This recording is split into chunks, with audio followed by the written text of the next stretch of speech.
In the Vault by HP Lovecraft. Dedicated to C.W. Smith, from whose suggestion the central situation is taken. There is nothing more absurd, as I view it, than that conventional association of the homely and the wholesome which seems to pervade the psychology of the multitude.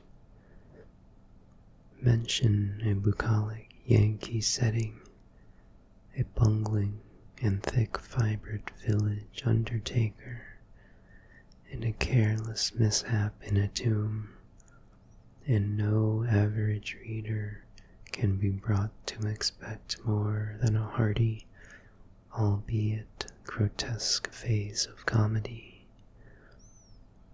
God knows, though, that the prosy tale which George Birch's death permits me to tell has in it aspects beside which some of our darkest tragedies are light.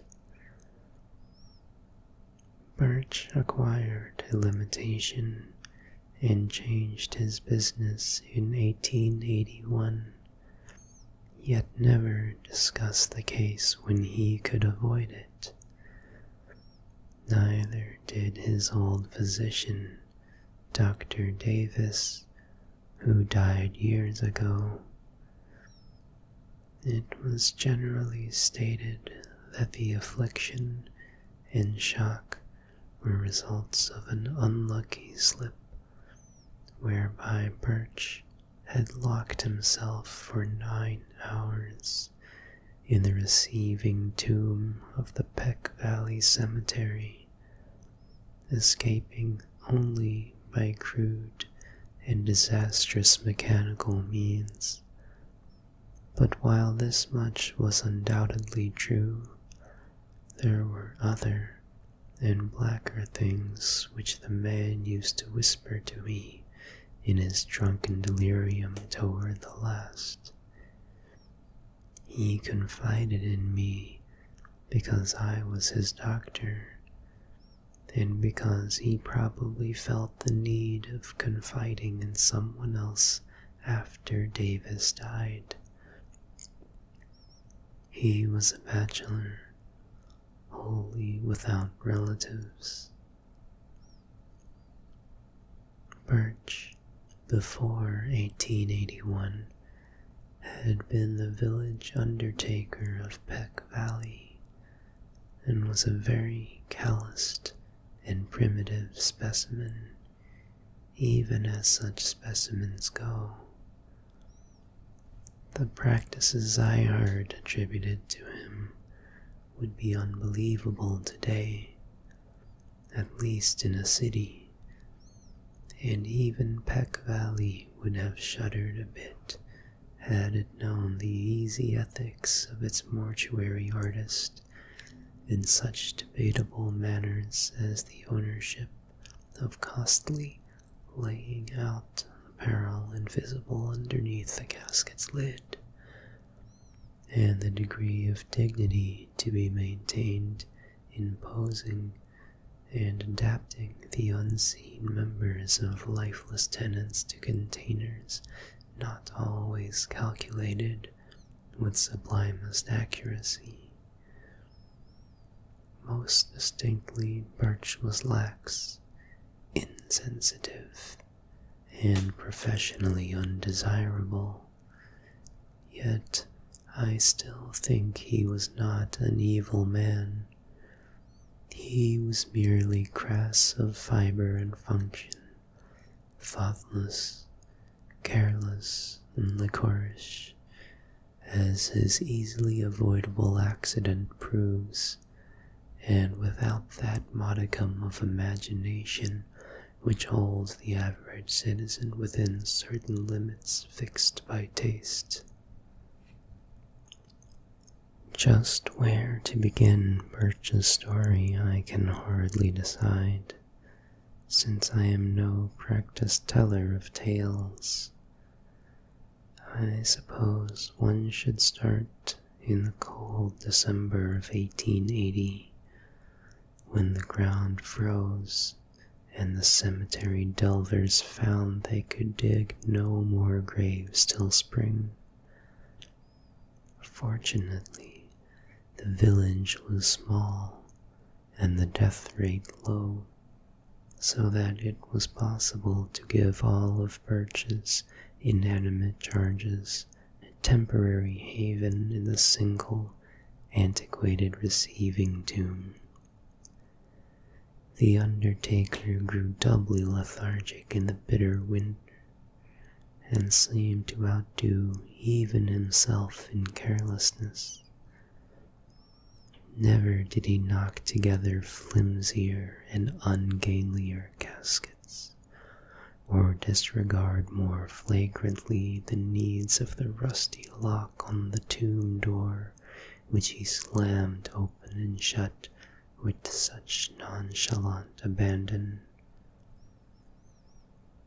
At last, the spring thaw came, and graves were laboriously prepared for the 9 silent harvests of the grim reaper, which waited in the tomb. Birch, though dreading the bother of removal and interment, began his task of transference one disagreeable April morning, but ceased before noon because of a heavy rain that seemed to irritate his horse.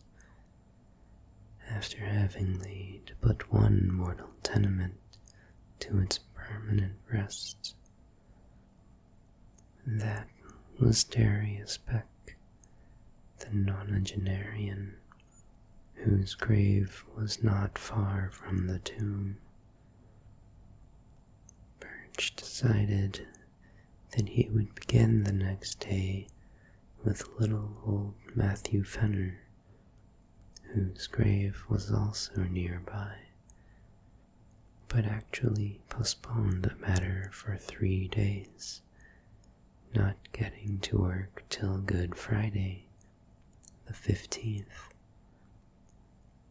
Being without superstition, he did not heed the day at all, though ever afterward he refused to do anything of importance on that fateful 6th day of the week.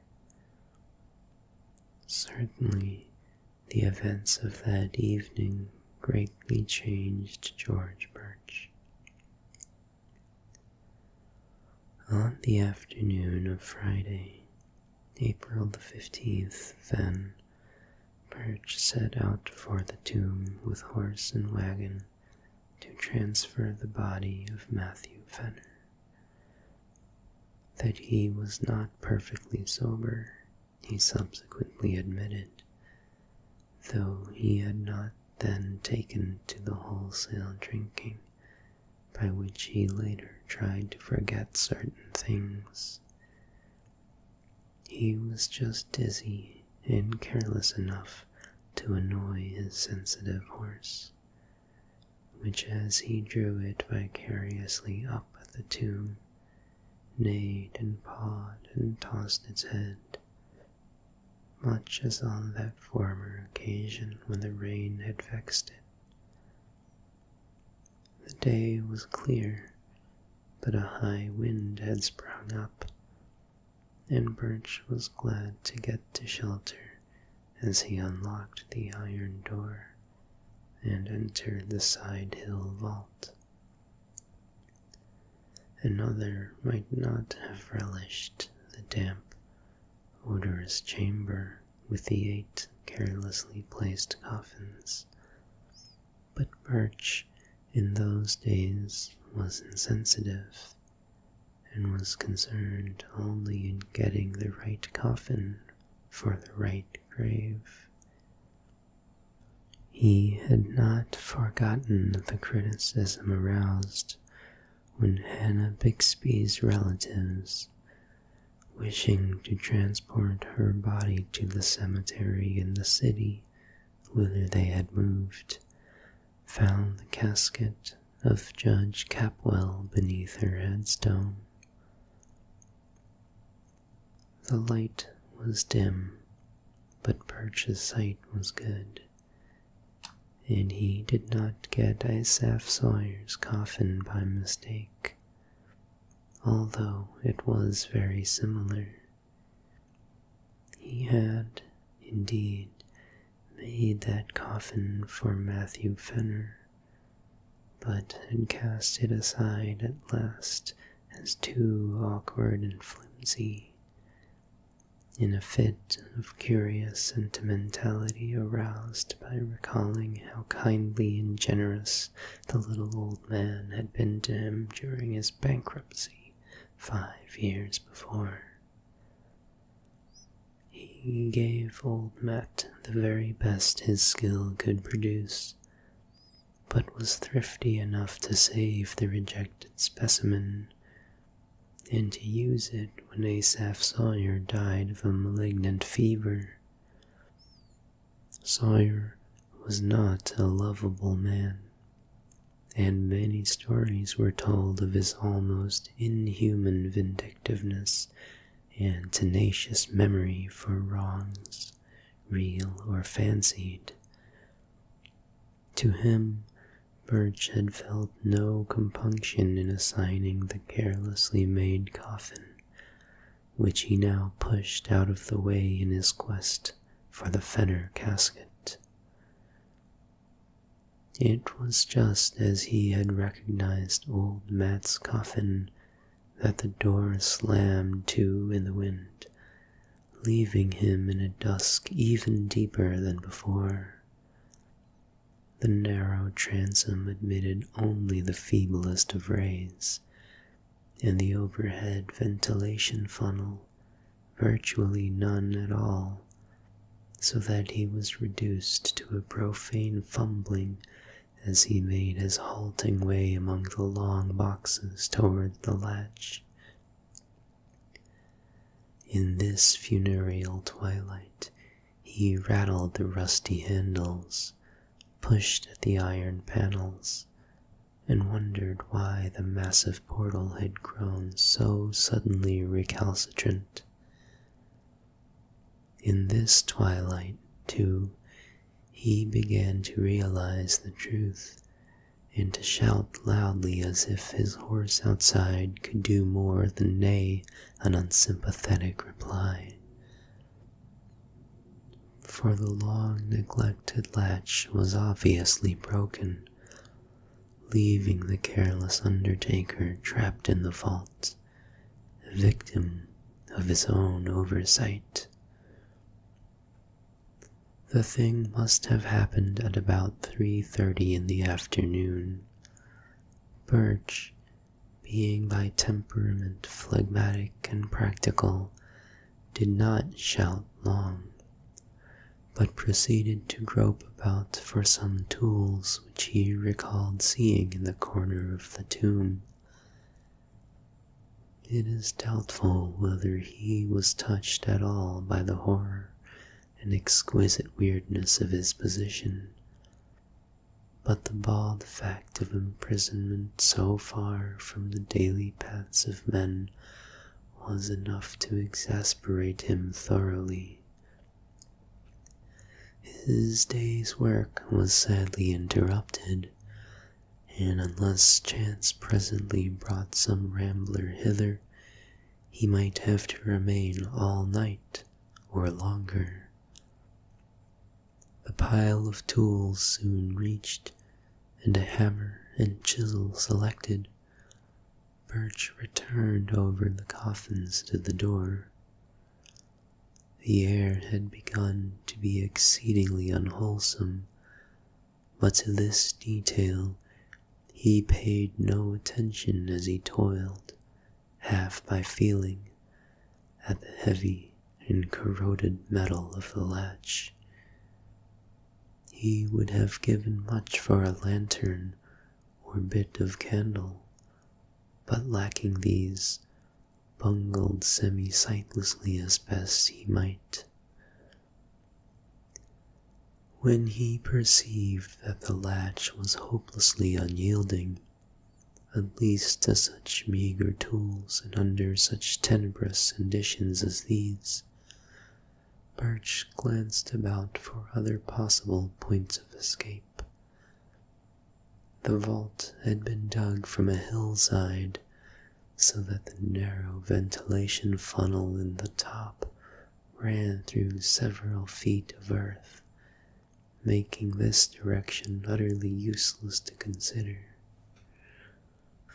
Over the door, however, the high, slit-like transom in the brick facade gave promise of possible enlargement to a diligent worker. Hence, upon this, his eyes long rested as he racked his brains for means to reach it. There was nothing like a ladder in the tomb, and the coffin niches on the side and rear, which Birch seldom took the trouble to use, afforded no ascent to the space above the door. Only the coffins themselves remained as potential stepping stones, and as he considered these, he speculated on the best mode of arranging them. 3 coffin heights, he reckoned, would permit him to reach the transom, but he could do better with 4. The boxes were fairly even, and could be piled up like blocks, so he began to compute how he might most stably use the 8 to rear a scalable platform 4 deep. As he planned, he could not but wish that the units of his contemplated staircase had been more securely made. Whether he had imagination enough to wish they were empty is strongly to be doubted. Finally, he decided to lay a base of 3 parallel with the wall, to place upon this 2 layers of 2 each, and upon these a single box to serve as the platform. This arrangement could be ascended with a minimum of awkwardness, and would furnish the desired height. Better still, though, he would utilize only 2 boxes of the base to support the superstructure, leaving one free to be piled on top in case the actual feat of escape required an even greater altitude.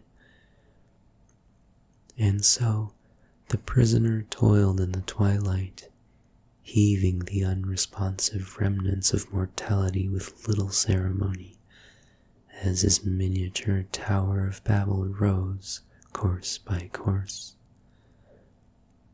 Several of the coffins began to split under the stress of handling, and he planned to save the stoutly built casket of little Matthew Fenner for the top, in order that his feet might have as certain a surface as possible.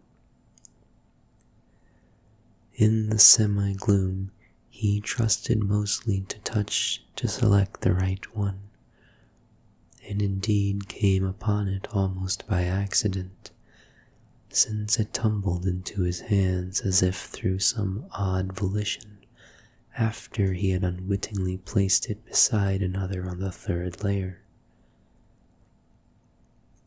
The tower at length finished, and his aching arms rested by a pause during which he sat on the bottom step of his grim device. Birch cautiously ascended with his tools and stood abreast of the narrow transom. The borders of the space were entirely of brick, and there seemed little doubt but that he could shortly chisel away enough to allow his body to pass. As his hammer blows began to fall, the horse outside whinnied in a tone which may have been encouraging and may have been mocking. In either case, it would have been appropriate, for the unexpected tenacity of the easy-looking brickwork was surely a sardonic commentary on the vanity of mortal hopes, and the source of a task whose performance deserved every possible stimulus. Dusk fell and found Birch still toiling. He worked largely by feeling now, since newly gathered clouds hid the moon, and though progress was still slow, he felt heartened at the extent of his encroachments on the top and bottom of the aperture. He could, he was sure, get out by midnight, though it is characteristic of him that this thought was untinged with eerie implications. Undisturbed by oppressive reflections on the time, the place, and the company beneath his feet, he philosophically chipped away at the stony brickwork, cursing when a fragment hit him in the face, and laughing when one struck the increasingly excited horse that pawed near the cypress tree. In time, the hole grew so large that he ventured to try his body in it now and then, shifting about so that the coffins beneath him rocked and creaked. He would not, he found, have to pile another on this platform to make the proper height, for the hole was on exactly the right level to use as soon as its size might permit. It must have been midnight at least when Birch decided he could get through the transom. Tired and perspiring despite many rests, he descended to the floor and sat a while on the bottom box to gather strength for the final wriggle and leap to the ground outside. The hungry horse was neighing repeatedly and almost uncannily, and he vaguely wished it would stop. He was curiously unelated over his impending escape, and almost dreading the exertion, for his form had the indolent stoutness of early middle age. As he remounted the splitting coffins, he felt his weight very poignantly, especially when, upon reaching the topmost one, he heard that aggravated crackle which bespeaks the wholesale rending of wood.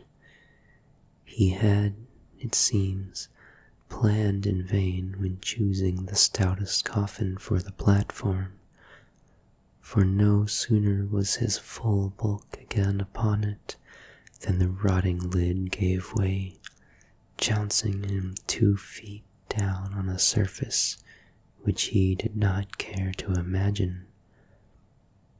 Maddened by the sound, or by the stench which billowed forth even to the open air, the waiting horse gave a scream that was too frantic for a neigh, and plunged madly off through the night, the wagon rattling crazily behind it.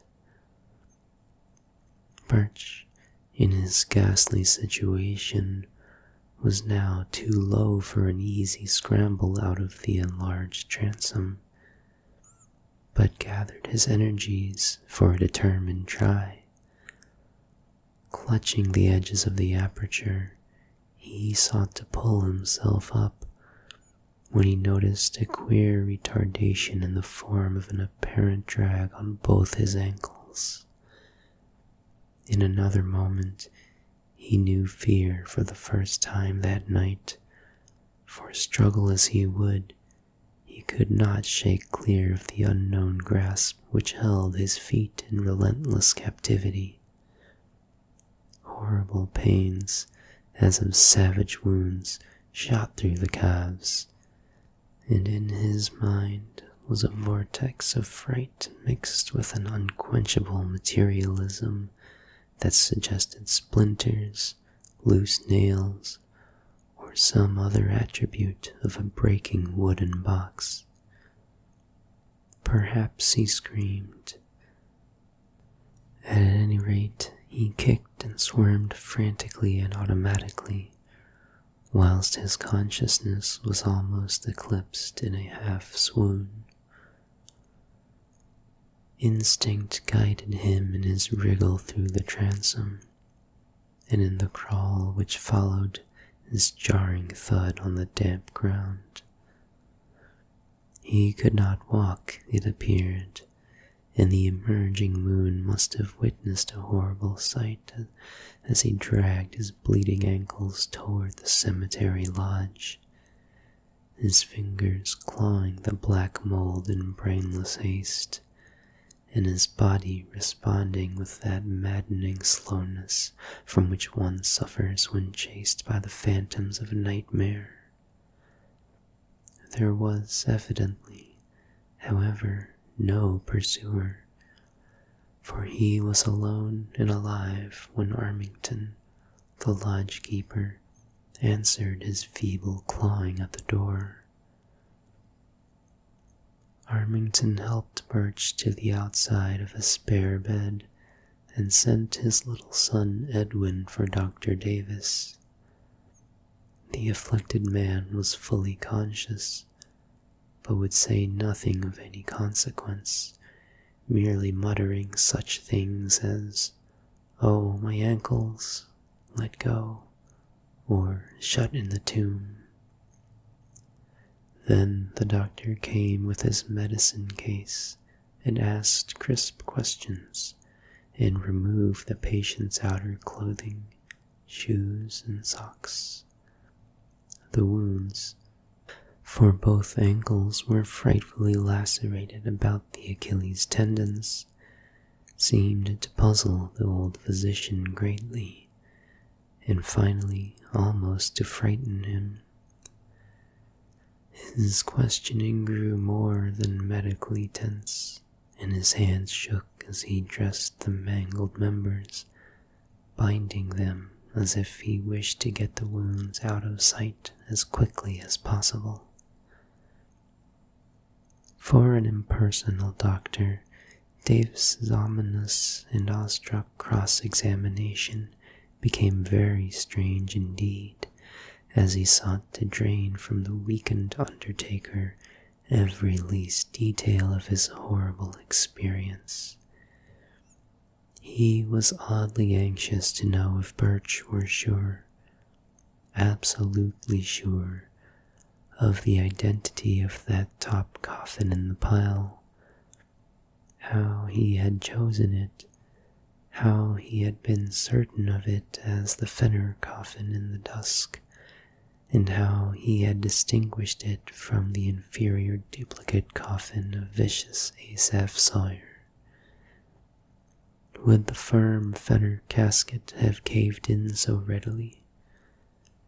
Davis, an old-time village practitioner, had, of course, seen both at the respective funerals, as indeed he had attended both Fenner and Sawyer in their last illnesses.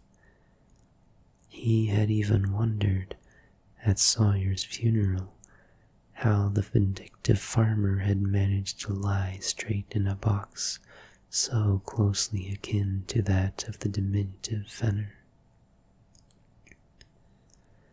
After a full 2 hours, Dr. Davis left, urging Birch to insist at all times that his wounds were caused entirely by loose nails and splintering wood. What else, he added, could ever in any case be proved or believed? But it would be well to say as little as could be said, and to let no other doctor treat the wounds. Burch heeded this advice all the rest of his life, till he told me his story, and when I saw the scars, ancient and whitened as they then were, I agreed that he was well wise in doing. He always remained lame, for the great tendons had been severed, but I think the greatest lameness was in his soul. His thinking processes, once so phlegmatic and logical, had become ineffaceably scarred, and it was pitiful to note his response to certain chance allusions such as Friday, tomb, coffin, and words of less obvious concatenation. His frightened horse had gone home, but his frightened wits never quite did that. He changed his business, but something always preyed upon him. It may have been just fear, and it may have been fear mixed with a queer, belated sort of remorse for bygone crudities.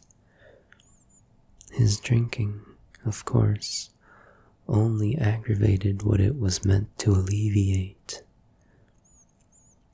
When Dr. Davis left Birch that night, he had taken a lantern and gone to the old receiving tomb. The moon was shining on the scattered brick fragments and marred facade, and the latch of the great door yielded readily to a touch from the outside. Steeled by old ordeals in dissecting rooms, the doctor entered and looked around, stifling the nausea of mind and body that everything in sight and smell induced. He cried aloud once, and a little later gave a gasp that was more terrible than a cry.